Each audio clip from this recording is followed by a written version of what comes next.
کروں گا.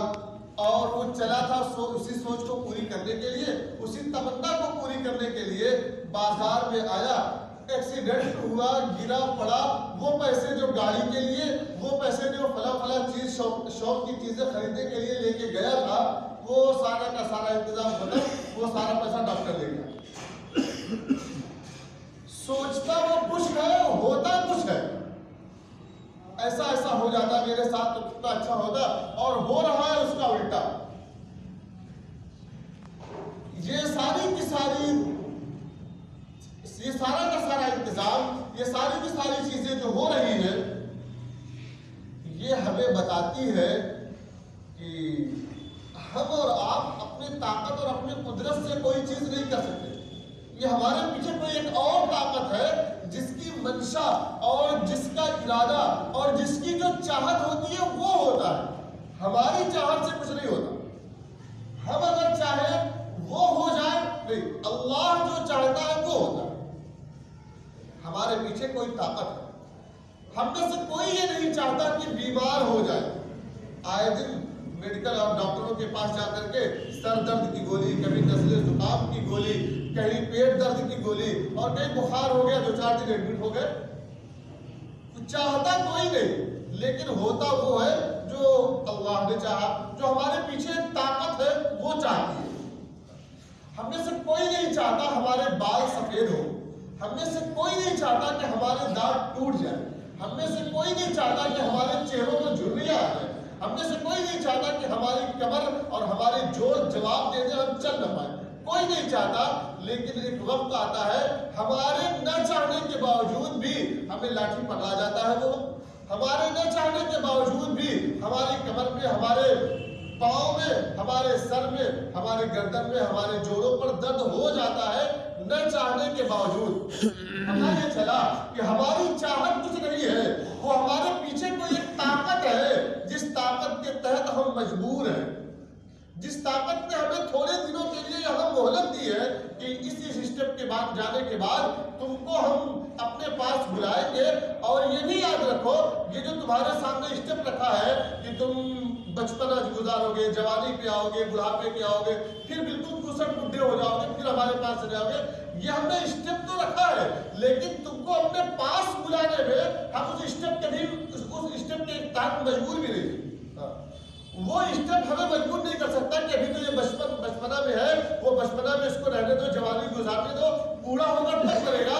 یہ اللہ کے, یہ اس طاقت کے تحت مجبور نہیں ہے.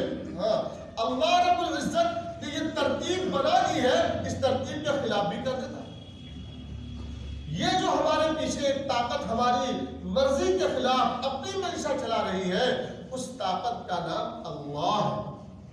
اس طاقت کا نام رب ہے. اس طاقت کا نام خالق اور مالک ہے. اس کا ماننے والا, اس کا انکار کرنے والا, اور یہ کہنے والا کہ یہ دنیا ایسے ہی جیسے کہ کوئی بہت بڑی گیند یا لڈو ہو, اوپر سے چھوڑ دیا جائے اور وہ پھوٹ کر کے اس کی موتی کے چور جو ہے ادھر ادھر بکھر جائے, یہ دنیا ایسے ہی بکھر رہی ہے اور ایسے ہی چل رہی ہے, کوئی اس کا چلانے والا نہیں ہے. اس کے دماغ میں کوئی پاک چیز نہیں بھری. اللہ کا انکار کر دے اور جو یہ کہہ دے کہ دنیا ایسے اپنے آپ چل رہی ہے. حضرت امام اعظم ابو حنیفہ رحمۃ اللہ علیہ کے زمانے میں بھی ایک ملحد تھا جس نے کہا کہ یہ دنیا ایسے ہی چلتی ہے, کوئی اس کا چلانے والا نہیں, اللہ اور خدا کوئی نہیں ہے. اس کا انکار کرنے والا تھا. حضرت اس کے ساتھ میرے ساتھ سفر پہ چلو, اس کو سفر پہ لے گئے, کشتی پہ سوار ہوئے. 20 دریا میں جب کشتی پہنچی, اللہ سے کہا کہ کشتی کو کھینا چھوڑ, اس کو چپو چلا رہا جس سے کشتی کی کھوئیاں ہو, کشتی کو کھینچ کی کھوائی چھوڑ دو. اب اس نے کہا کہ بھائی اب تو ہم لوگ ڈوب جائیں گے اور کشتی ختم ہو جائے گی. تو کہا کہ نہیں, وہ اپنے آپ چلتی رہے گی, اس میں کوئی بات نہیں ہے. کہا اپنے آپ کیسے چلے گی؟ تو حضرت نے اسے سمجھایا کہ ایک چھوٹی سی کشتی کا انتظام, ایک چھوٹی سی کشتی کا انتظام جب تک اس کا کوئی کھینے والا نہیں ہے وہ نہیں چل سکتی. اس پوری دنیا کا انتظام تم پاگل ہو گئے, تمہارا دماغ خراب ہے. اس پوری دنیا کا انتظام بغیر اللہ کے کیسے چل سکتا ہے؟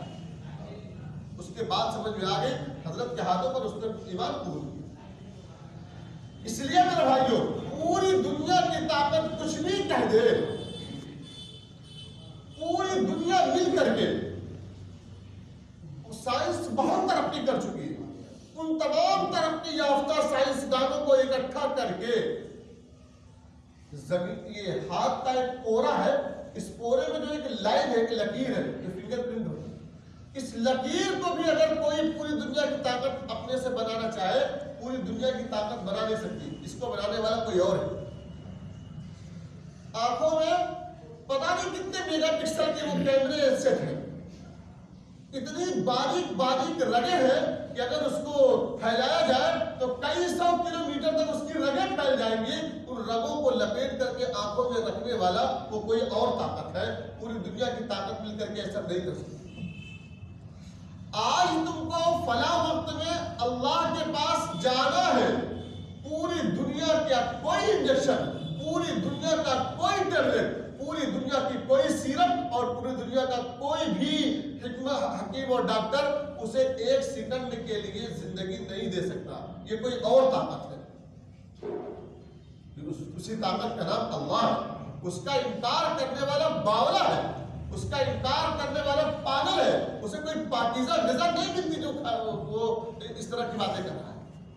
لیکن میرے بھائیوں، بڑے افسوس کی بات ہے، بڑے افسوس کی بات ہے کہ یہ ساری باتیں مسلمان کے گھرانوں سے بات آ جائے، جس کو اللہ کا کلام سمجھا رہا ہے، اللہ رب العزت کا قرآن سمجھا رہا ہے کہ ہم ہی رات کو بناتے ہیں، ہم ہی دن کو بناتے ہیں، سورج کو جہاں سے آج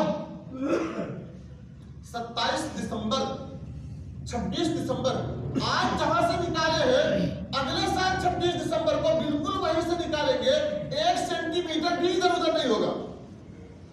جہاں آج ڈوبے گا اگلے سال 26 دسمبر کو بھی وہی ڈوبے گا، اس میں 1 سینٹی میٹر بھی کوئی ذرہ برابر آگے پیچھے نہیں ہوگا۔ اگر آگے پیچھے ہو جائے سورج تو کہاں جائے گا؟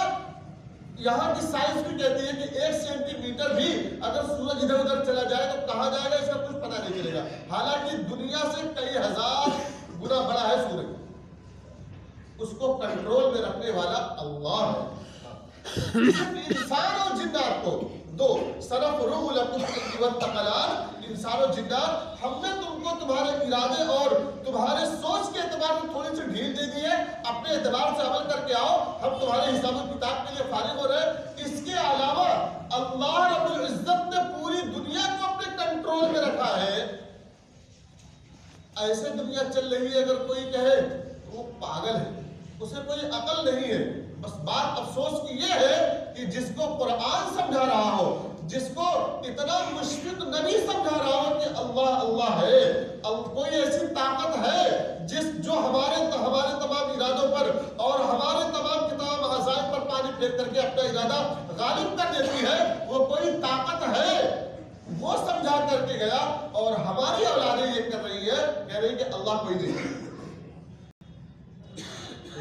اس کی وجہ صرف اور صرف یہ ہے کہ ہم نے اپنی اولادوں کے ایمان کی فکر نہیں کی، ہم نے اپنی اولادوں کو کھلانے پلانے پر، پہن کر کے لوگوں میں جا کر کے اپنے پوشاک دکھانے پر، اپنا کھانا اور پینا دکھانے پر، شادیوں کے موقع پر سنتوں کو ذبح کر کے، اور دوسرے تمام پارٹی میں سنتوں کو ذبح کر کے عیاشی کے پیسے اڑانے پر، اس کو ہم نے بہت بڑا کام سمجھا، اپنے اولادوں کو وہی تربیت دی۔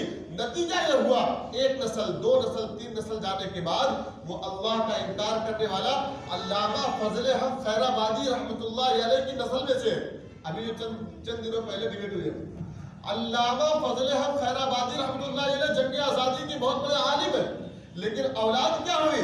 وہ بہت ان کی اولاد، ان کے جو بیٹے تھے بہت بڑے شاعر تھے، آزاد خیال شاعر، جو ان کا لکھا ہے آزاد خیال شاعر، جس کو جو چاہے بول دے۔ بعد کے لوگ وہ بھی شاعرانہ زندگی میں اور دنیاوی تعلیم میں لگ کر کے اسلام سے نہیں جڑے، تیسری نسل آتے آتے اللہ کا انکاری بن گیا، تیسری نسل آتے آتے۔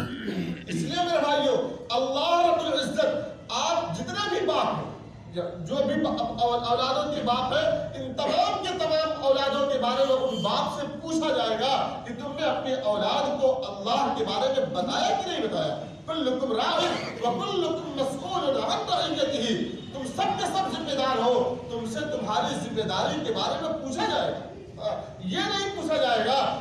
نے اپنے اولاد کو روزانہ پیزا اور برگر اور روزانہ مٹن اور چکن کھلائے کہ نہیں کھلائے، یہ نہیں پوچھا جائے گا.